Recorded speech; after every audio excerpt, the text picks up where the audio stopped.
Good afternoon. I'm Chief Bernadette DiPino with the Sarasota Police Department, and I thank all of you for coming here today.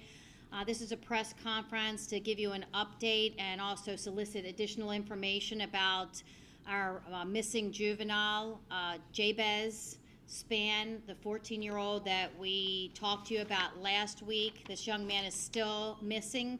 I have with me today his mom, standing right here, Tawana Spann. I also have his granny, Lucia Tillery, and Tillery, and I also have his maternal aunt, Latoya Jakes, here.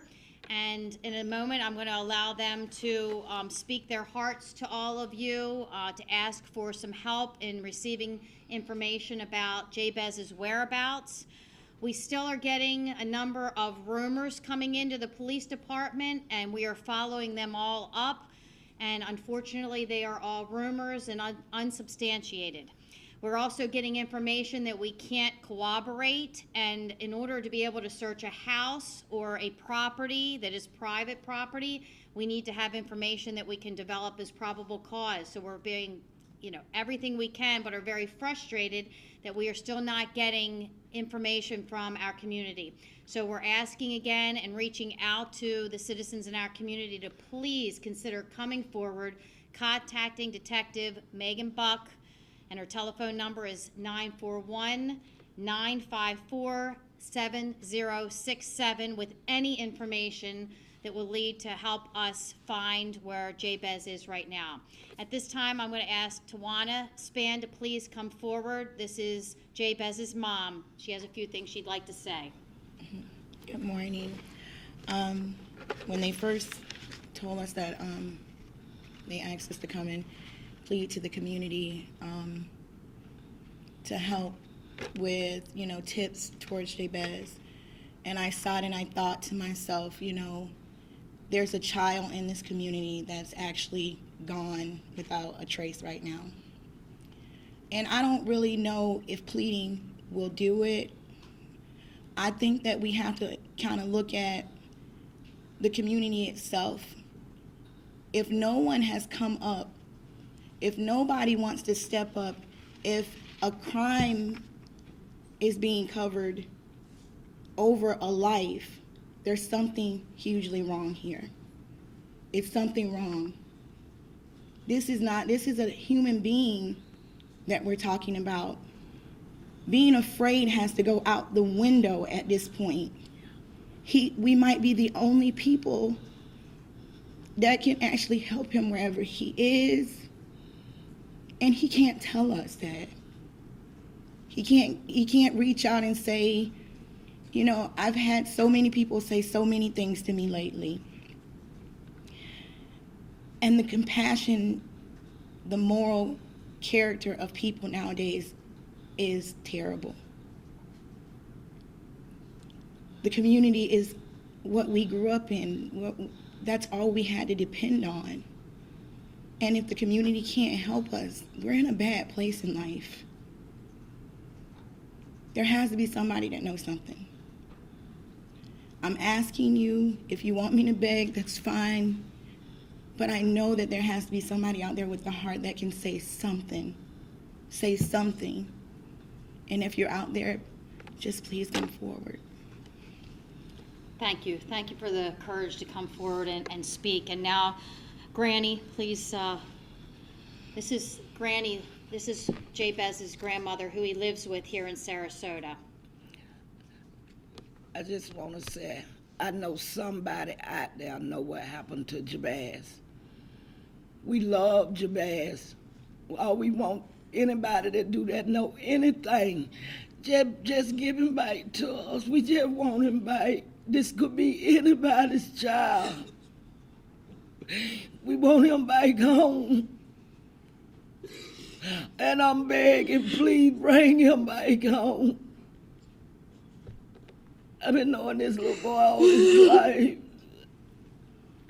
And the house is so empty without him in and out. That's my baby. all I'm asking is somebody, please help us. It hurts. I wouldn't wish this pain on nobody else. We just want our baby back. Please, bring him back home. Cause Grandma love him. And this is his Auntie Latoya. Well, you can see we've got a family that wants Jabez back home. And we at the Sarasota Police Department, he's one of ours also. Just like all the kids in our community, we take this very personally also. Please, if anyone knows where Jabez is, please give us any information that you have. Please contact the Sarasota Police Department. Again, Detective Megan Buck at 941-957-7067. Please provide us information so we can get these poor ladies some relief so that they know where their son, grandson, and nephew is. We'll be happy to take any questions at this time. There was a homicide very nearby, the location where he was last seen. I'll take care of it. And there's been a lot of speculation about whether or not he witnessed that. Do you have any information to say that he did, or that's any part of it? We don't. We've heard those same exact rumors, but we have nothing to substantiate that. And until we have somebody actually willing to come forward and tell us who they are and give us the information and where they got it from, we have nothing. And we've heard the same exact rumors. So Chief, is that a possibility as far as the investigation, where it takes you, that you're looking at that, probably looking at everything? We are, absolutely. There is not anything that we're not looking at. If someone brings something forward, whether it's a rumor or something that they heard, second or third party, we are taking it all seriously, and we are going to investigate it fully to either discredit it or see if it has any legitimacy in this investigation. And so far, we have nothing that gives us any legitimacy to that. We're just hearing rumors. Chief, how crucial is, how long has Jabez been missing now, and how crucial is each day and each hour that goes by?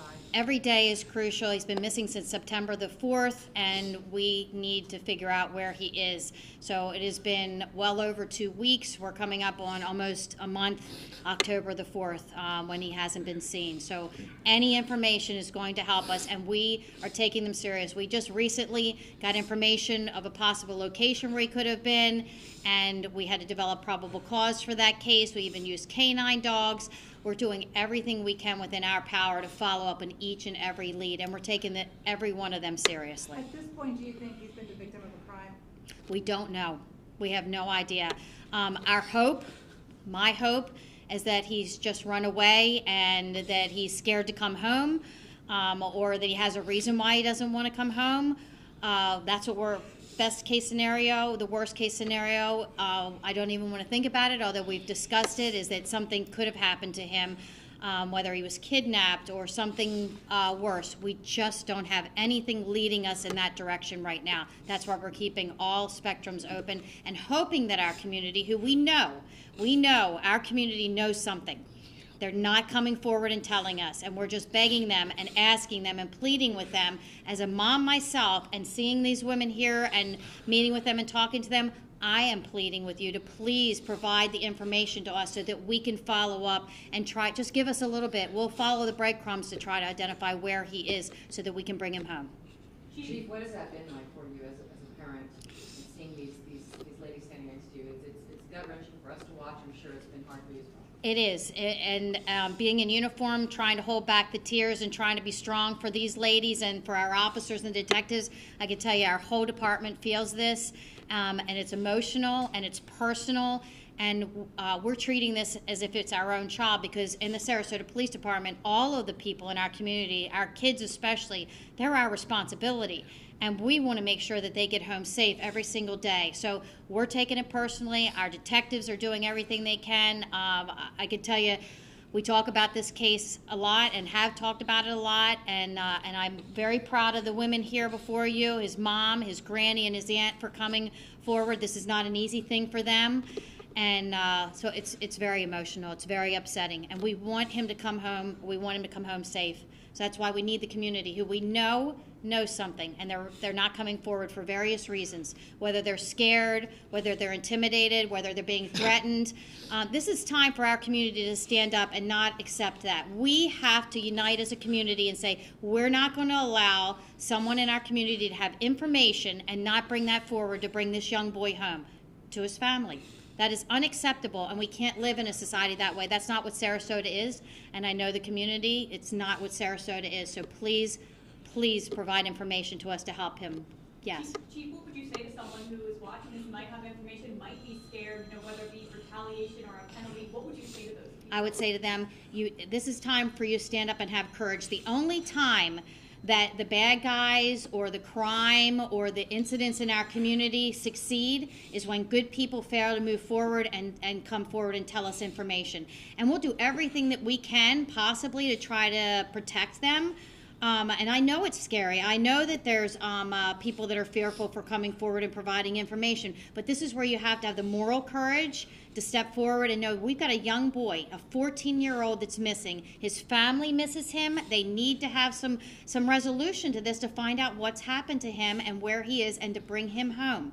So you need to do the right thing. That's what I would say to the people in the community, and have the courage to do the right thing and trust us to be able to do everything we can with the information they have to be able to figure out what happened.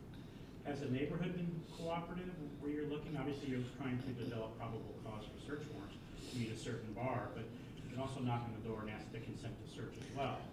Well, Does that work? I feel like we are not getting as much cooperation from the community as that we should be getting, and we're asking for more cooperation from the community. And I understand, and I'm not chastising or being critical, because I understand that people have fears. And I understand that there are people that are concerned about when they come forward, what's going to happen to them. But this is a situation where you have to put yourself in the place of these women that are standing up here. And if this was your family member, what would you want the community to do for you? And that's what community is about. It's about us looking out for each other and standing up for each other. And that's the right thing to do. So I'm asking our community, which I know, and I've talked to many people in the community over the almost 5 years that I've been here. We have good people in our community. A very small percentage of people are criminals or do things wrong. The majority are good people. And I think the main reason is people are fearful. And this is where the good people have to stand up, because as a united community, nothing's going to happen to you, because you got to stand up to the bullies, you have to stand up to the criminals and take our community back. And we can't let this 14-year-old boy be missing from his family. You can't. You see these tears. It's hurting me, and I know it's hurting all of our officers, and it hurts our community when we miss just one, okay? Because one life is that precious. Can we detail that last time he was seen, kind of what his temperament was like and what happened? Do you mind? Oh, on Labor Day, he was very happy. He was out of school, and he just wanted to go in the neighborhood and mingle with the other kids. And he left the house. I seen him cross the road, and that was the last time I seen him. That was the last time we seen him. If I could just ask the grandmother, what was that last conversation like with him? What did he say to you? He said, "I'll see you later, Granny." That's what he always say. He said, "I'll see you later, Granny," because it was Labor Day. And he was going just like any other normal kid. He just wanted to have a good time. He wasn't in school. And I called that morning, and he didn't answer his phone. And it just rung and rung. He never answered it. I thank the media so much for your coverage on this. That's going to conclude our press conference. We will keep you updated, but please share this information with your viewers, and anyone that has any information, please again call Detective Megan Buck at 941-954-7067. Thank you again so much for being here.